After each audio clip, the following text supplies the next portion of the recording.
Alright, you battlers, welcome back to another Go Stadium tournament shoutcasting highlight. I am your host, Jay Devon, and for this tournament highlight, we will be covering the performance of KoroshiyaKi. Now, the highlighting of this performance is well overdue because this is a day 2 tournament, and Koroshiya is a champion tier supporter on the Go Stadium Patreon under the coaching of yet again the one, the only Hal Stark. And I definitely think in terms of the Ferocious meta, Koroshiya basically had everything nailed down and good to go day 2. Koroshiya brought Umbreon, A9, Skunk Tank, Bibarel, Nidoqueen, and then Suicune actually. And they did mention that Suicune at that time was rather more so for fun than actual use. And I'm very excited for this because of this being just a day 2 tournament.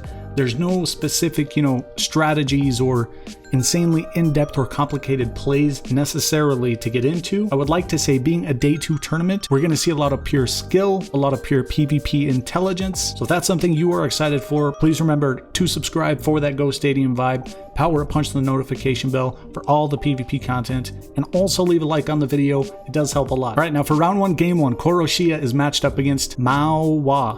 I'm going to say Mo. Or is it Mao? Oh. But Mo definitively, at this point in the meta, had kind of a sub-meta team, which had Vaporeon, Granbull, Umbreon, Shelgon, Aggron, and then Kanto Raichu.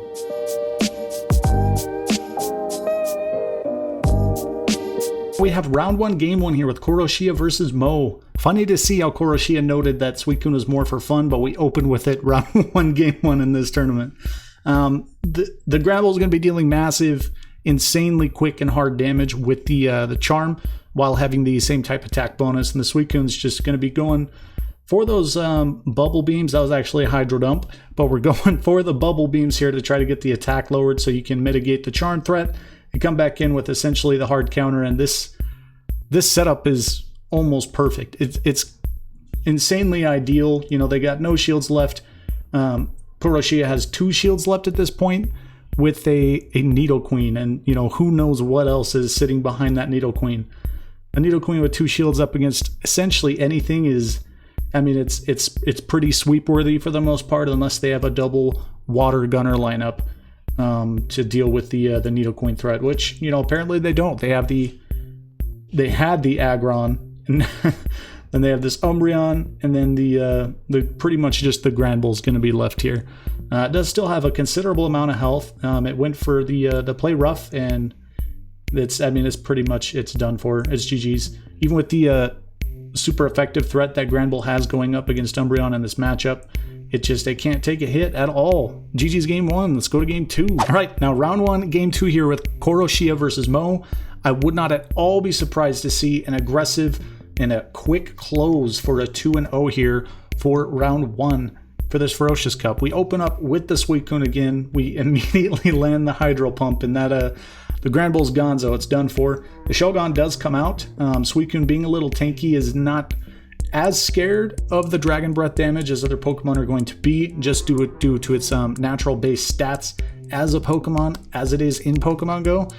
And the Shelgon's, it's going to be dealt with fairly easily. I don't want to say easily, but yeah, it is going to be kind of easy to deal with the Umbreon in this matchup. Now, something I just noticed, Koroshiya's Umbreon is just like mine. It's shiny, but it does not have Last Resort. We see Foul Play and Dark Pulse. I feel your pain with that. I don't have that Legacy either, but we had some good news recently, so we're getting Legacies December. That is going to be super hype, and we're in kind of what I think is going to be the most boring mirror matchup in all of Pokemon Go PvP, but especially for Ferocious, Umbreon versus Umbreon. Thank goodness we see the Nidoqueen come in for something at least a little fresh to watch and something to talk about. So the Nidoqueen at this point is going for, was it the Quake? No, we went for the Earth Power. I guess, you're trying to lower the defense. It's, what are you going to do at this point? It's already pretty much GG's. This definitely was a quick and aggressive 2-0 sweep for round 1. So you know what? Let's just go to round 2. All right, now round 2 here for Koroshiya's 5-0 sweep is going to be up against Red Fire 808. And Red Fire also has kind of an interesting lineup for the Ferocious meta. Again, consider this was a day 2 tournament, so I think comprehensively everyone was still trying to figure out the meta, but nonetheless, Red Fire here brought Bibarel, Alolan Ninetales, Umbreon, Shelgon, Minun, and then the Linoon. Definitely not the most optimal picks from the opposing team, but nonetheless, it should be GG's, should be very good games. Let's get into it here with the Umbreon versus Umbreon matchup. Sorry, this is not going to be a super entertaining or informative matchup. I mean, there are some key points to consider, seeing as, you know, Koroshia here does not have Last Resort. We're running the Snarl Foul Play Dark Pulse Umbreon that also is shiny. We haven't seen much at all happen from the opposing Umbreon quite yet, but we do see a quick swap from them, kind of an aggressive swap into the their little Ninetales, and of course Koroshia is going to shut that down. We're going to say no, that's not going to happen. I'm going to come in with this Nidoqueen and Poison Farm you. Charge farm it down. We're going to have the Earth Power and or Earthquake good to go. Of course, we do see, kind of predictable here, we see the Bibarel come in. The iPhone is not backed up, but we're going to be able to go for a lot of pressure there with the charge moves. So much pressure from the Nidoqueen in a lot of matchups. I think Nidoqueen is an MVP for a lot of people. It is so far for me, but Umbreon's going to be coming in to mitigate the Bibarel threat. They went for the energy efficient move there. They went for Surf, probably praying they could reach another one before we get another Foul Play and or Dark Pulse, but nah, that's GG's. So their Umbreon comes in, and what do we see? We see a Dark Pulse, so maybe that one does also not have Last Resort. Rest in peace to everyone who did not have a Last Resort Umbreon for the Ferocious Cup meta. Bruh. But again, coming up in December, much better news. It can turn around for everybody. The Alolan Ninetales, even taking, you know, Dark Pulse, even if that was a Last Resort, this was round 2, game 1 was pretty much a sweep, so GG's. Let's go to the next one. Right, now round 2, game 2 here. Seeing as game 1 here for round 2 was kind of pretty much a sweep for the most part that we saw from Koroshia, I anticipate this game to be essentially the same. Probably going to be another aggressive, quick and easy close for Koroshia. Now they open up with the Alolan Ninetales. Koroshia's a little ballsy, in my opinion. They open up with the Nidoqueen. They swap out to the Bibarel, but you're going to bring in this absolute monster tank that Umbreon is to mitigate that threat. Umbreon can be a very good answer against water, due strictly to its tankiness, the Snarl buff, I guess, for its energy gain, and then also that right there, Foul Play as an example, getting same type attack bonus, even with the low attack stat, just how spammy that combo is, with generating that energy so quickly and Foul Play being so energy. Apparently for game 2, round 2, we had only a partial recording for that. It essentially was a sweep. I mean, that was over anyway, GG's. So let's go to the next one. Now for round 3 of this 5-round sweep that Koroshia had for their Ferocious Cup tournament, again, day 2, this opponent better bring their A game and bring on the tough stuff, because Koroshia is quick, aggressive, they have great foresight based on team composition, and it's just, it's been a clean sweep so far. So for round 3, I hope we see some big plays here from Tiomis. And again, you know, for all these names, I apologize, especially if you watch this video and I'm saying it completely wrong. Like, please forgive me if I just completely slaughter it. And this is obviously a day 2 tournament because Tiomis brought kind of an early team composition. They had a particular pick actually over here, the Donphan. When the meta first dropped, I think Donphan had a lot of hype. It definitely was overhyped. It's not going to be a high or top performer, but it definitely has some play. The rest of their team composition is very standard. We're not even going to go over that, but they also do have the Minun. They did bring an electric. All right, here we go. Round 3, game 1 with Tiomis versus Koroshia. What are we going to see? What's going to happen? Ooh, this is a new play we've seen so far in this tournament from Koroshia. We open up with the Skunk Tank. They have the Minun. This is not so ideal for the most part for Skunk Tank. Minun's going to be fairly tanky for its base stats as a Pokemon in Pokemon Go, and then Spark with access to the fairly quick charging or fairly low energy cost discharge. It's going to be very threatening. So they're just playing the matchup out. They want them to swap first, and interestingly enough, they do. I think that was kind of hasty, but they swap into their Vaporeon. We successfully landed that massive Sludge Bomb damage. They used their energy. They're essentially wasted subjectively for the Aqua Tail on the Skunk Tank instead of water gunning down. And now we see Charm versus Charm, A9 versus A9. This mirror matchup is something that has been and always will be very important for the Ferocious Cup because it is, for the most part, a very restricted meta. You have to be quick with your timing, and also IVs can come into play in a lot of scenarios. Now, we're just going to poison jab down. We've seen this before, and that's donezo. GG's game 1. Let's go to game 2. All right, now round 3, game 2 here with Tumis versus Koroshia. I hope we see some big plays from them. Something needs to happen. Somebody needs to put a cease and desist to Koroshia's aggressive closing and sweeping. This has been, somebody needs to stop Koroshia. This hitman needs to be stopped. The matchup's pretty advantageous. They end up swapping out a little late in my opinion, but they go into their A9 and we have that counter with the Nido good to go. So obviously you're going to want to use a shield from the super effective Psyshock damage, but after that you can basically just poison jab down, charge farm the energy and have Earthquake, and in this scenario actually the combination of Earth Power and Earthquake good to go for whatever comes out next, which we got a shield there, so now we're going to be going for another Earth Power. They did not shield, interestingly enough. They're going to come in with the Minun, which was kind of interesting at this point. Given that they still have a shield, I think they should have at least tried to spark down, but hey, you know, it is what it is. This is a day 2 tournament. Respect to everybody who actually participates in a day 2 tournament like this, and that's, what happened? That was, what? Okay, that's interesting. Not sure what happened there at all. Apparently we're still going to be playing out this game, and I mean it's GG's anyway because that Minun's going to be deleted. And it looks like for game 2, even given that little bit of a glitch, whatever Koroshia had going on there, which I agree with, even with the glitch, given the situation with the A9 still being at full health and that Minun almost being depleted already, that's GG's. You're not coming back from that. Undefeated going into round 4. Koroshia is absolutely steamrolling this Ferocious Cup tournament. Okay, so for round 4, here we go. We're going up against King Harry Burt. And King Harry Burt has one of my favorite kind of sub-meta or off-meta picks personally for the Ferocious Cup meta. They brought the Delcatty. Look at this team. You have double Charmer threat. You have one anti-Charmer. You have an anti-Water with the Lanoon. Then you have the Bibarel, and of course, the Umbreon. All right, now round 4, game 1 here with Koroshia versus King Harry Burt. King Harry Burt, please make this go to game 3. You need to stop.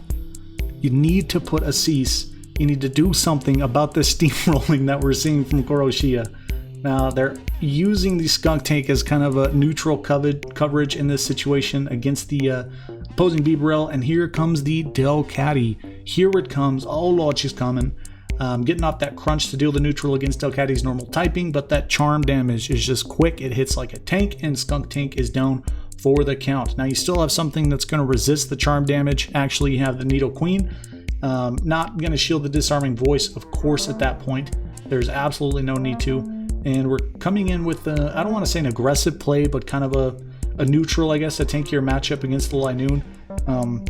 Lanoon stats as a Pokemon are pretty even, I guess. They're pretty well spread for coverage. It's not necessarily glassy, and it's not a tank, so it's going to be a little more difficult for Alolan Ninetales to just charge farm it down.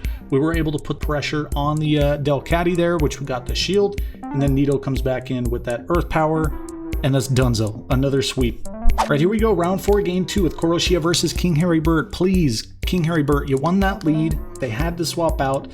Let's see this go to game 3. Please bring this to game 3. Stop the steamrolling.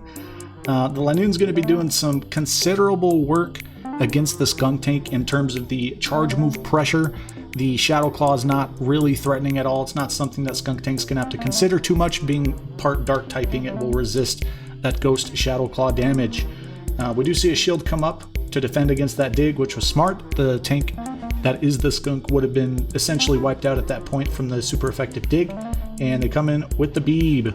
We're going for the Sludge Bomb. It's going to deal great satisfying damage against the Bibarel in this matchup, essentially bringing it down to nothing. Almost a KO, but not quite. It looks like they might be able to get off a Surf. Ooh, it was a Hyper Fang. Ouch. Okay, they get off the Hyper Fang successfully, and now we see a quick dual swap into Nido versus Nido, and they have the energy advantage, so they're going to get to that Earth Power. But what's considerable here is Koroshia's Nidoqueen is carrying the Earthquake, which can just straight go for the KO in the Shieldless Mirror. and the A9 comes back in, and that's done. We see another sweep for round 4. At this point, with what we've seen from Koroshiya's gameplay, I would not at all be surprised if we saw another quick 2-0 domination for this Ferocious Cup Day 2 tournament. Again, out of this 5-round tournament, Koroshiya is 4-0 at this point. So the last opponent here being Nico Ni. I'm just going to say Nico. Their team composition is playing some real mind games with me. Some real mind games. Furret, Delcatty, and Might Yena? What? I mean, I guess you kind of have a core for this meta with the Minun, the Vaporeon, and the Nidoqueen, but you know, this could be interesting. I think this is going to be a great round 5. Right, now round 5, game 1 here, again with Nico versus Koroshiya. Their team composition is very interesting. We do see them open up with, I guess, one of their more meta or optimal picks. They opt to open up with the Vaporeon. Being versus the Skuntank, this can be kind of a neutral matchup. For the most part, it's going to be advantageous to Vaporeon because of the water gun damage and the quick access to Aqua Tail. I'm actually kind of shocked we did not see a shield from that crunch. It dealt massive damage, and even landing that Aqua Tail, it's going to be charge farm coming from the Skuntank, even into the Nidoqueen here. Skuntank is not going to be too worried about it. I think we see double crunch. We do. Yes, this is perfectly ideal. This keeps the pacing that Koroshiya needs to have another sweep. This is an absolute sweep of a tournament. Monstrous. That switch was definitely questionable. They had the energy lead, or I guess the energy advantage with their Nidoqueen, and they swapped out from a Nidoqueen into... They swapped out into their Nidoqueen with a Minun. That was 100% questionable. I think it was hasty. Maybe it's just, you know, mispressing, I guess, or a misplay in the moment, in the heat of the moment. But given that mistake here for round 5, game 1, I'm going to say that's going to be a hard GG's. Even with the energy lead, we still have a shield and you don't. This is done for.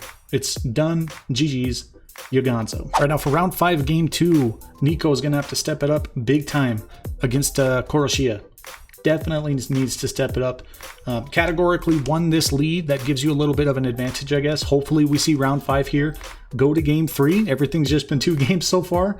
We're going to be putting on, obviously, the Earth Power pressure against the Skuntank, which, if unshielded, will... If it doesn't KO, it's going to get really close to the KO, since it is super effective against Skunktank's part poison typing. Now we're going to be putting on the pressure against the Nido with the Crunch. It's still going to be considerable damage in the matchup, even if it's kind of advantageous for Nidoqueen. They come in with the Minun. We should see Discharge here. I don't think it's going to... Ooh, it was Thunderbolt. Ooh, okay. The Thunderbolt's going to KO there. Now we're going to come in to do the charm damage against the Minun, and ooh, that was... beautiful. That was a perfectly timed swap into the Nido. You eat that Thunderbolt, you're not at all worried about it. You're going to charge farm, poison jab down, Thunderbolt, discharge, swift. It actually was swift. Nido's not going to be worried about it at this point. It's...